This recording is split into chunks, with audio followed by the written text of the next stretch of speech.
Good day kapadyak and welcome to Shop Vlog. Sa video natin ngayon, magre-repair tayo ng impact wrench. O tara! Kung bago ka lang sa channel ko, huwag kalimutan mag-subscribe at i-click yung bell icon para notified ka sa mga future videos ko. Di ba like na rin? Okay, so actually madali lang naman yung repair na to. Wala naman tayong gagawin sa electrical. Ang nasira kasi dito, itong chuck niya. Yan, naputulan siya sa loob ng allen. So, ang gagamitin kong tools dito ay screwdriver.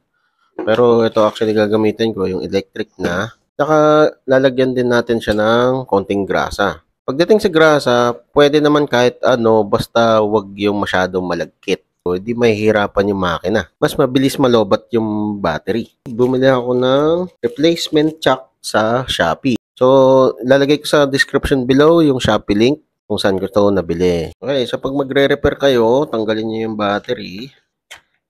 Tapos, pindutin nyo. Ayan, para ma-release yung na-store na kuryente. Ito lang naman yung tatanggalin natin itong harap.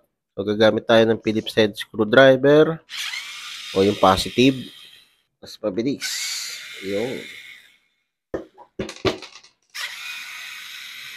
gawa to ng Greenfield. Hindi ko lang sure kung naka-sale pa to sa True Value. Pero kung walang True Value sa inyo, maghahanap ako sa Shopee. Lalagay ko na lang sa description below ulit. Dahan-dahan nating hatakin. Feeling ko may nahatak ako dito dahil hindi na umiilaw yung ilaw niya. Pero okay lang naman dahil peking DeWalt lang naman to yung nabibili sa Raon. Pero meron din ito sa Shopee, mas mura sa Shopee. Huwag na kayo dun sa Raon kasi ito medyo parang na-scam pa ako dito. Ang bili ko dito 2.5 tapos sa Shopee makakabili ka 1.7. Di ba? Ang laki ng tubo, ang putik. Kaya maghanap ako ng pinakamurang makikita ko nito sa Shopee at syempre lalagay ko din sa description below. Power-wise naman, okay naman siya guys, maganda. Yung mga hex bit lang yung hindi maganda, yung mga nagamit ko. Kaya naputulan siya. Pero ito mismo, kahit peke, okay na okay. Kayang-kaya kahit yung mga masisikip na bottom bracket o masisikip na lock ring ng cogs. So, itong light array niya, iti-twist mo lang siya. So, twist mo lang o ikot mo lang siya ng clockwise, pakanan. Yan, para matanggal mo siya.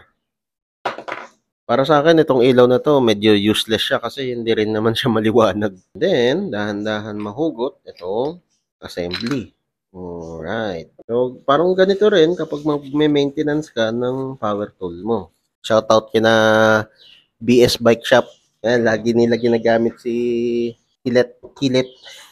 So, lahat na ng pyesa, nalinis na natin. Nagiging high torque yung mga impact wrench dahil dito sa planetary gear system. O minsan tawag ko dyan planet gear. Umiikot dito sa loob yung pinion gear.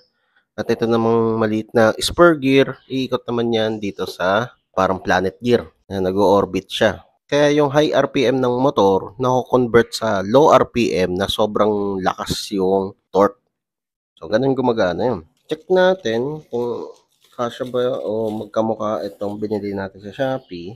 So far, parehas naman sila ng dimension. Mas mahaba lang tong sa Shopee. So, gagamit tayo ng grasa, pero ito yung gagamitin ko, yung spray-on na light lithium grease. Metal to metal application. Okay, so na-spray na natin ng grasa to. Nalagyan na natin ng grasa. Pati itong bagong chuck. So, ipasok natin itong chuck dito sa loob. So, syempre, itong dalawang knob na yan, opposite dito. Dapat nasa gilid nitong parang spline na yan. Kasi yan yung kakagat Ayan. Okay. Kasi itong washer, yung dalawang black na line, nasa labas yan. Tapos itong solid line, ayan yung ipapatong mo dito. Tapos itong malaking washer, imamatch mo lang dito sa mga spline nitong assembly. Yun. So ito, nalagyan na natin ng grasa. At ito rin, okay na yan. Pagbalik yun yan, para sentro lang. Tapos, pasok natin to. Ikot-ikutin mo lang yung chuck para gumalaw yung planet gear sa loob.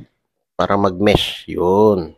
Ngayon, kapag kinagat na yung pin nyo, naka-align na yung gear niyan. Pero, ihatak mo muna ang palabas. Dahil, ipapasok pa natin to LED. Pasok mo dito yung LED dito sa kulay black na ring. And then, ganyan. Tapos, pag lock nito, counterclockwise. Pakaliwa. Yun. Nakalock na siya. Dapat, papasok tong itim na to dito. Medyo i-flex mo lang yung plastic. Ipupush mo siya. Papunta sa loob. Yun. Yan na. Tapos, lagyan na natin yung screw.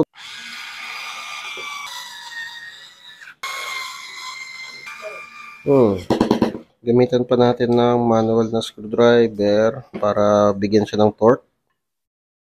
Tapos dito tayo sa kabila. Pa-cross yung pag-thread para pantay yung pressure. Dito naman. And then yung kabila. Parang parang sa stem. Para pantay.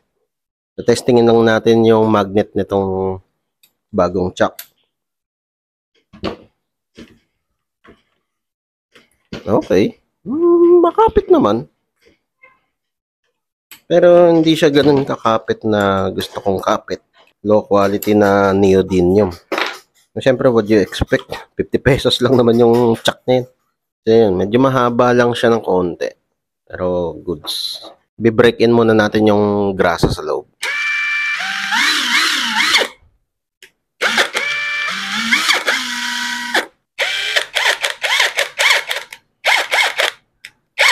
Yan na. Tapos na. Ayos na natin. Magagamit na ulit natin tong hex bit ng chuck. Hindi na tayo mahihirapan na gamitin to sa shop. So yun guys, ang pag-repair nitong impact wrench. Actually, pinalitan lang natin ng chuck. So, kung nagustuhan mo tong video na to, leave a like. O kung may katanungan ka pa, kung may gusto kang idagdag, comment down below lang.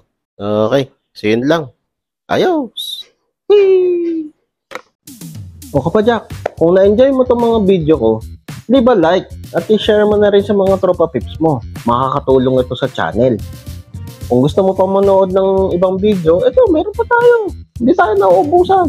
Ayan, katulad nito, saka ito. Nood ka na. Madami pa tayong mga video na i-upload. Kaya, mag-subscribe at i-click yung bell icon para notified ka sa mga future videos ko. Maraming salamat. See you next time.